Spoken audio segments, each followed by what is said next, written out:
രണ്ട് അലമ്പന്മാരായ അലസന്മാരായ ചേട്ടനും അനിയനും. പ്രത്യേകിച്ച് ലക്ഷ്യങ്ങളൊന്നുമില്ല, ജോലി ചെയ്യണം എന്നുള്ളൊരു പ്രത്യേക താല്പര്യമൊന്നുമില്ല. സിഗരറ്റ് വലിക്കാറുണ്ട്, കള്ളുടിക്കാറുണ്ട്. ആദ്യം കണ്ടപ്പോ തന്നെ ഓളെ എനിക്ക് ഭയങ്കര ഇഷ്ടമായി. പക്ഷേ കാമുകിമാർ അകന്ന് നിൽക്കുമ്പോ കൽക്കണ്ട. ജീവിതത്തിന്റെ വേറൊരു വശം കാണിക്കുന്ന ഒരു സിനിമയാണ്. സണ്ണി ലിയോണുണ്ട്. പിന്നെ സണ്ണി ലിയോണ്ട് അതിന്റെ ട്യൂഷൻ ഞാൻ ആസിഫിന്റെ നിന്നാണ് എനിക്ക് കിട്ടിയിരിക്കുന്നത്. ഇന്നലെ അടിച്ച കള്ളം കഴിച്ച ചിക്കനും ഇപ്പൊ ഇട്ടിരിക്കുന്ന ടീഷർട്ടും ഇടാൻ പോണ ഷഡിയും ഒക്കെ ഓളയുടെ താമസിക്കാൻ അഡ്വാൻസ് വന്ന കാശ പറയുമ്പോ തന്നെ വായിന്ന് വെള്ളം വരിക.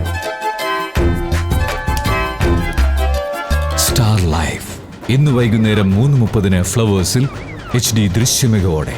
ഞാൻ നിങ്ങളുടെ സ്വന്തം ചാക്കോച്ചൻ. രാജമ്മ യാഹുവിൻ്റെ വിശേഷങ്ങളുമായി ഫ്ലവേഴ്സ് ചാനലിൽ സ്റ്റാർ ലൈഫിൽ.